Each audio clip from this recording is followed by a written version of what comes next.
Voltamos para os modelos disruptivos que permitem engajamento efetivo e multidões e resultados em escala exponencial.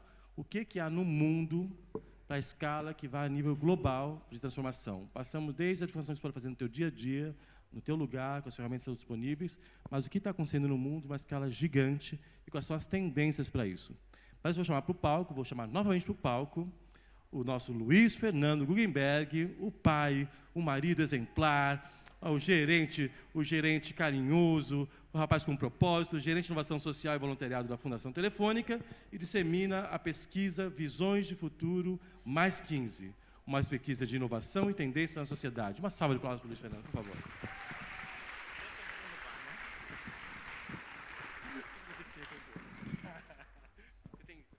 Beleza. Também já chamou ao palco o Leonardo Aguiar, que ele é médico cirurgião plástico, especialista em inovação e futurismo. Vou repetir.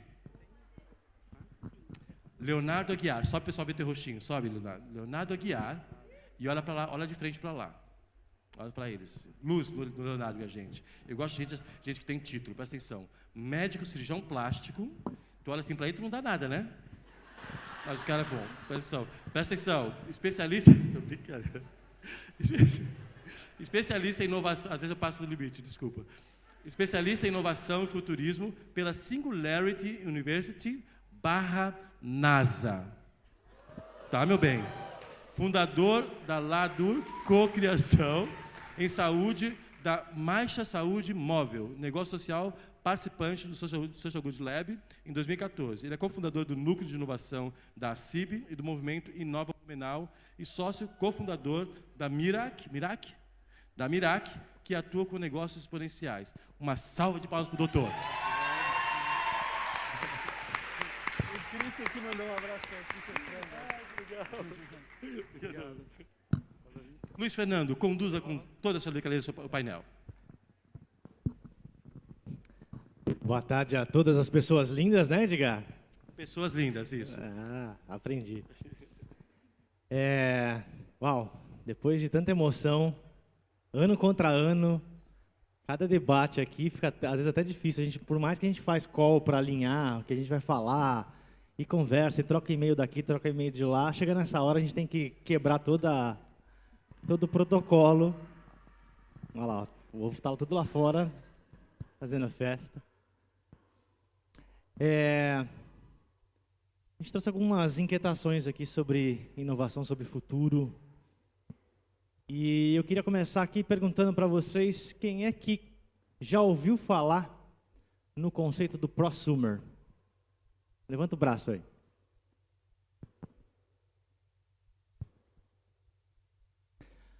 Prosumer foi um conceito cravado por um cara chamado Alvin Toffler na década de 80. Quem tiver curiosidade de explorar um pouco mais, tem 2 livros dele que são fantásticos. O primeiro, que foi A Terceira Onda, o livro onde ele cravou esse conceito do prosumer. E o segundo, chamado A Riqueza Extraordinária. Que lá na década de 80, ele já falava um pouco do produtor-consumidor. A relação de consumo, como ela se mudaria nos anos seguintes. Antigamente, você comprar uma televisão, você de fato era só um consumidor em que ficava só recebendo o broadcasting. Hoje, você comprar uma televisão e ainda comprar um celular, você se torna um prosumer, porque você está produzindo conteúdo o tempo inteiro para aquela televisão e para outras mídias e etc. Aliás, eu me recordo que em 96 eu estava estudando jornalismo e a gente já discutia ali que o futuro da televisão é o que a gente está começando a viver agora, em que as redes de TV não têm mais programação fixa. Você poderia selecionar a sua própria programação, montar a sua programação. E quando você tem a possibilidade de gravar hoje a tua programação, você acaba montando a sua programação, ou muitas vezes você vai para o Netflix, ou vai para o YouTube, e etc. A maneira como a gente se relaciona com as mídias é completamente distinta. Isso o Toffler já cravava no começo dos anos 80. Acontece que muitas coisas que a gente acaba cravando na inovação, muitas das nossas descobertas, e aí talvez aí esteja uma das respostas para as frustrações que a gente vive quando a gente está empreendendo, é que, por mais que essa tecnologia seja fantástica, seja sensacional, eu estou apaixonado pela minha ideia, muitas vezes a sociedade não está preparada para aderir àquela ideia. É o que a gente chama de gap social na inovação.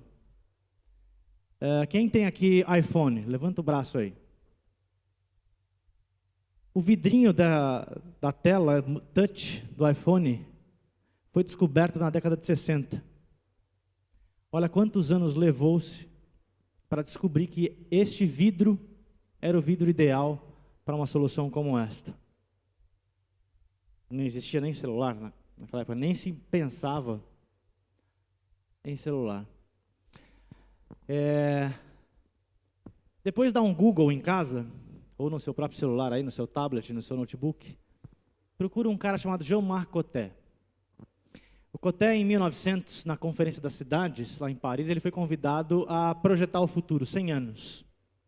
E você vai ver uma série de imagens, vai no Google na área de imagens, você vai ver lá ele projetando como seria um submarino. Nada mais que uma baleia amarrada por uma caixa box onde as pessoas estariam transitando por ali. Educação, a sala de aula do mesmo jeito, mas todos os alunos com eletrodos na cabeça transmitindo conhecimento um para o outro, e na verdade nessa imagem o professor está triturando um livro, jorrando conhecimento na cabeça dos alunos. Uma parte disso está aí a internet que a gente vive hoje. Mas o que é mais curioso do que dos desenhos do Cotet é que o vestuário não mudou em absolutamente nada. A sociedade daquela época não estava preparada para mexer com a moda. Eram valores e havia um conservacionismo naquele período em que isso era quase que sagrado para as pessoas. Então, muitas das vezes a gente pode ter ideias maravilhosas, mas não está no tempo delas. Então, empreendedores, não se frustrem quando não der certo. Há o tempo também das coisas. E aí, Léo, o que você acha dessa história do prosumer também? Da cocriação, na verdade, porque essa relação, o tempo inteiro consultando o cliente, o tempo inteiro fazendo com as pessoas. Né? Boa tarde, pessoal. Antes de tudo, eu queria agradecer o convite e dizer que é muita emoção estar aqui, logo depois dos Lebers, porque ano passado eu fui Leber, e eu estava ali com o coração vibrando junto com eles, super ansioso. E eu preparei alguns slides, eu acho que queria saber se eu posso apresentar eles agora. E, para mim, os prosumers do passado são os co-criadores do presente. Cocriação é o conceito que o Prahalad e o outro indiano, Rasma Vanzi, mais ou menos esse sotaque, eles definiram que é o conceito de como você gerar valor no mundo dos negócios. E quando a gente cocria qualquer assunto, qualquer projeto, a gente se sente dono. Então, a gente gera valor nessa situação. Então, para mim, a gente acredita nos co-criadores. Vamos ver se vai aparecer. Ali já está aparecendo. Então, para mim, como médico, tecnologia é uma ferramenta para mudar a vida das pessoas. Só que quando a gente muda a vida de muitas pessoas, a gente causa revolução. E a história da humanidade segue essa curva exponencial de evolução. A primeira revolução que nós tivemos foi a Revolução Agrícola, que mudou uma série de comportamento das pessoas, depois a Revolução Industrial, e essas revoluções foram trazidas por novas tecnologias, novas ferramentas. Agora a gente vive na era da internet, e nesse exato momento a gente está vivendo 3 grandes revoluções, chamadas robótica, e a gente pode entender a robótica como inteligência artificial, impressão 3D, genética e nanotecnologia. E isso a gente chama de tecnologias exponenciais, porque elas têm a capacidade de mudar toda a história da nossa humanidade. E hoje tem o conceito dessas tecnologias exponenciais que, quando elas aparecem, as pessoas não acreditam no que estão vendo. Ela é desacreditada. Eles falam, isso não é possível, isso não vai acontecer. Normalmente é uma tecnologia digital e ela é desmonetizada, cada vez mais barata, ela é menor, democratizada, cada vez mais pessoas vão ter acessos. E o que é legal, ela tem a capacidade de mudar o comportamento das pessoas. É tão interessante que hoje, uma pessoa na tribo africana tem em sua mão um celular que tem mais capacidade de processamento do que o homem quando pisou na Lua. Opa! E o que acontece de interessante? Eu nasci no mundo analógico. E a gente está vivendo essa transição do digital para a convergência. Quando eu queria tirar uma informação simples, que era medir a pressão das pessoas, eu precisava de 2 aparelhos, aquele que aperta e o que escuta, e mais uma pessoa treinada para medir a informação. Eu aprendi assim na minha escola de medicina. Só que hoje já tem aparelhos que só, como esse aparelhinho que está no meio da imagem, que só colocar a pessoa, uma pessoa só, consegue mais de um dado, a pressão e a frequência. E a gente está vivendo uma série de transformações, que é convergência, como na última foto. Qualquer pessoa sem treinamento algum consegue uma quantidade enorme de informação. E é isso que eu queria mostrar para vocês. Isso é bem legal, que são as novas informações e como a gente compartilha as informações. A primeira informação compartilhada foi a mensagem de texto. E a gente evoluiu numa curva exponencial, passando por vídeo, perfil social, localização. E quando a gente começa a nos medirmos, a gente começa a gerar dados de saúde. E quando esses dados de saúde estão conectados a sensores e a internet das coisas, nós criamos uma nova camada de informação. E essa nova camada de informação a gente chama de informações exponenciais. E essas novas informações exponenciais estão gerando uma série de empresas que a gente chama organizações exponenciais. E essas organizações exponenciais, elas trabalham com vários itens, dentre eles autonomia, propósito e engajamento. Eu quero contar para vocês a história da Laura. A Laura é minha paciente. Ela me procurou em fevereiro do ano passado porque ela queria fazer uma cirurgia plástica. E eu falei, Laura, ainda não é o momento da gente fazer uma cirurgia plástica, porque a gente ainda precisa fazer algumas modificações internas no software antes de mexer no hardware. A gente precisa fazer isso, Laura. E eu falei, Laura, isso a gente vai chamar de cocriação de saúde. Eu vou te dar algumas informações, vou te encaminhar para a minha rede de profissionais qualificados e juntos vamos criar o melhor conceito de saúde para você. Você vai ser a produtora e a consumidora do teu conceito de saúde. Você vai ser sua prosumer. E a Laura se inspirou, ela começou a ganhar uma série de informações exponenciais da equipe. Essas informações exponenciais deram muito poder para a Laura, e esse poder que a Laura teve gerou autonomia, autoeficiência. E a Laura chegou para mim e disse, agora meu propósito de vida é compartilhar minha história com as pessoas. E isso me gerou um clique. A história da Laura chegou longe. Chegou lá no interior de Minas Gerais, na casa da Tatiana. A Tatiana começou a receber essas informações exponenciais através da Laura. E a Tatiana começou a ficar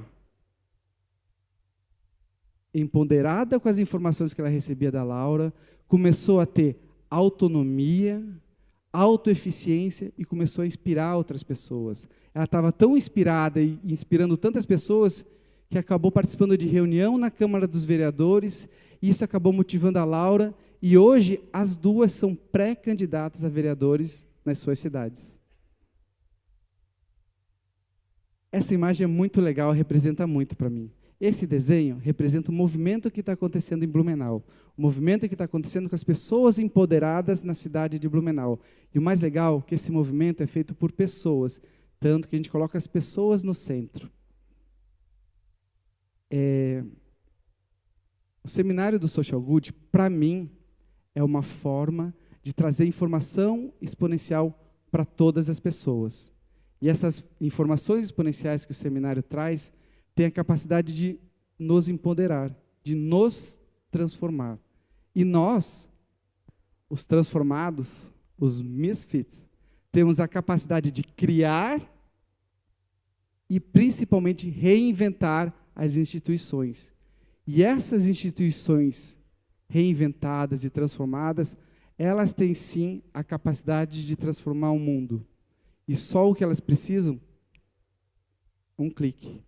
E, para mim, essa é a essência e o propósito do Crowd to Crowd. Muito obrigado, gente.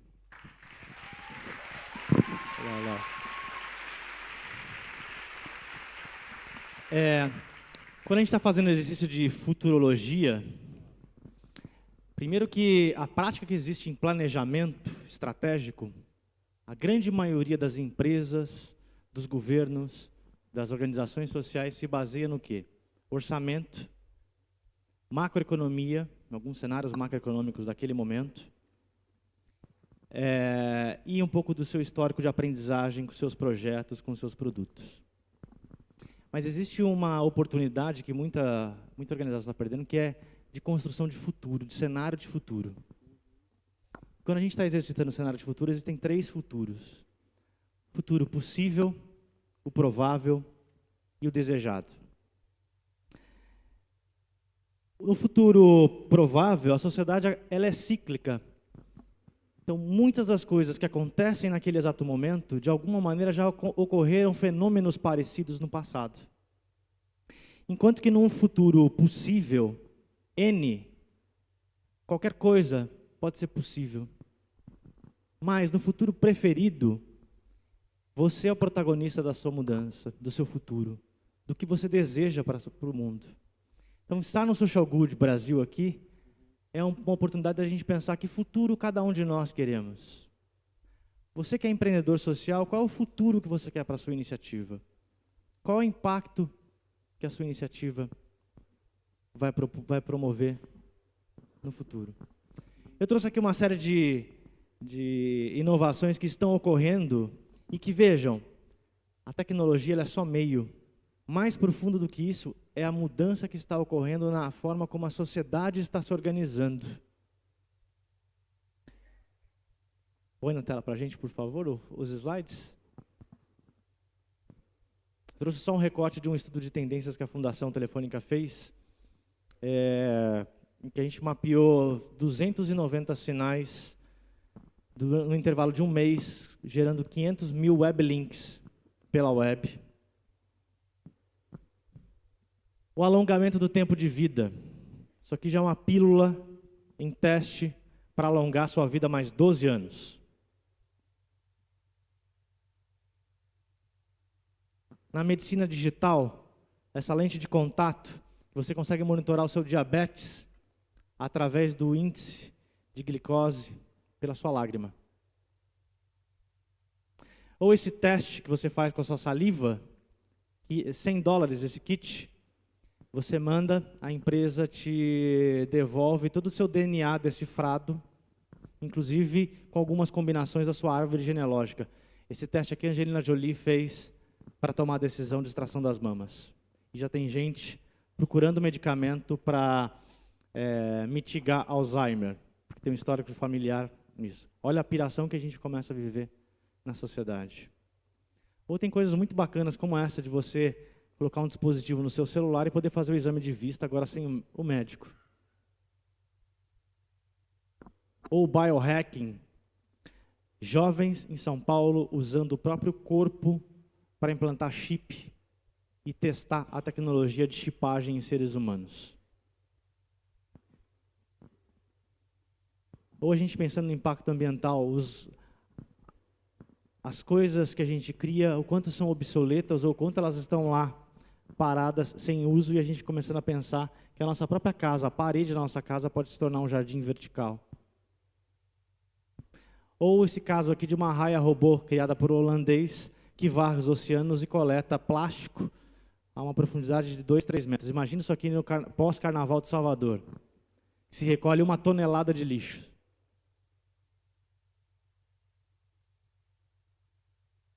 Ou máquinas, como no metrô de São Paulo, por exemplo, é muito comum, a gente tem máquinas que você compra livro, que você compra até batom, esmalte, você leva a sua garrafa PET e troca por R$3. Isso acontece já em Amsterdã. Ou um supermercado viabilizado por crowdfunding em Berlim, sem embalagens. Você leva os teus potinhos e compra lá os produtos. Isso a gente já fez há muitos e muitos anos atrás. Ou um dilema que a gente está vivendo hoje com as ciclovias, que muitas delas não têm iluminação. Por que não instalar uma placa de energia solar no piso? Resolveu o problema. Ou até mesmo instalar um dínamo em toda a tubulação da sua casa e aquela água que iria para o esgoto ainda pode virar energia elétrica. Ou o seu carro, como esse caso da BMW, que ele fica parado no estacionamento das 8 às 5 da tarde e que você pode alugar ele e ganhar uma boa grana. Já tem uma plataforma aqui no Brasil. Outro dia eu vi uma reportagem que um rapaz em Curitiba tem ganhado cerca de R$ 2.500 por semana alugando seu carro. Ou redes de compartilhamento de Wi-Fi, em que você vai passando o seu pacote de dados de um para o outro. Ou laboratórios makers para crianças em comunidades. Ou esse caso da Audi na Suécia, em que 3, 4 pessoas compram juntas um Audi. E você tem um aplicativo em que você coloca lá na agenda que dias que você vai utilizar e qual será o seu trajeto. Rompe até a lógica do consumo individual. São coisas que estão ocorrendo e que são puro reflexo de como a gente está vivendo. E aí os negócios de impacto social crescendo. Como a gente ouviu agora há pouquinho, a gente vai viver já já a competição por propósito. As 40 maiores empresas daqui a 20 anos no Brasil serão empresas de impacto social. Segundo uma filha de uma empresária já estava cravando alguns dias atrás em São Paulo. Eu convido vocês, dê uma olhadinha num troço chamado Força Tarefa de Finanças Sociais. É um movimento que está acontecendo no Brasil. Eles mapearam, existe hoje 20 bilhões de reais aplicados em iniciativas sociais. Sejam elas filantrópicas, sejam elas assistenciais, sejam elas de empreendimento social.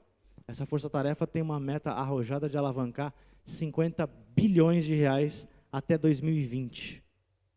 E potencial no país a gente tem mesmo com toda essa crise. Por último, eu queria destacar, quando a gente trabalha com tecnologia, fica muito mais fácil um conceito do negócio social. Porque tecnologia é um negócio social.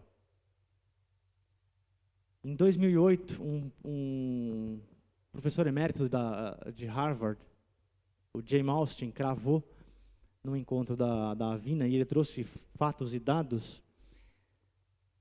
10 anos de telefonia móvel, eu estou falando isso em 2008, promoveram mais impacto, mais transformações no mundo do que 100 anos de filantropia.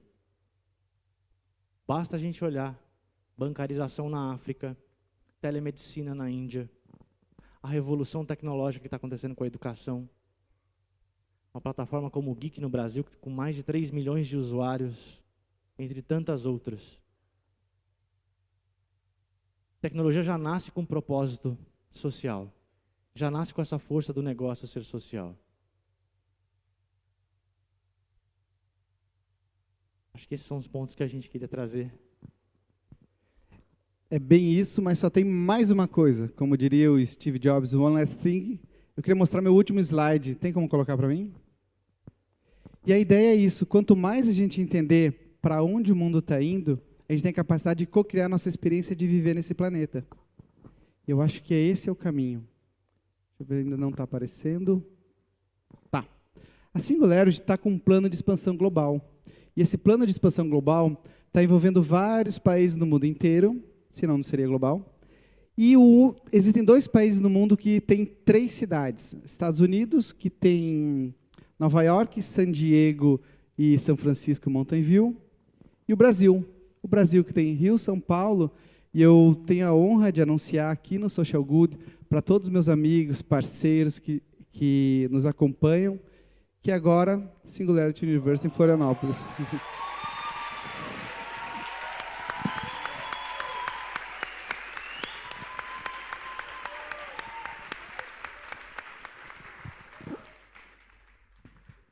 Nós temos uma comunidade super engajada em Florianópolis, tem o nosso embaixador que está aqui, o Francisco, a Fernanda, então a gente está cada vez mais querendo fazer parcerias e botar esse Social Good para rodar no mundo. Vamos lá. É isso aí, gente. Obrigado.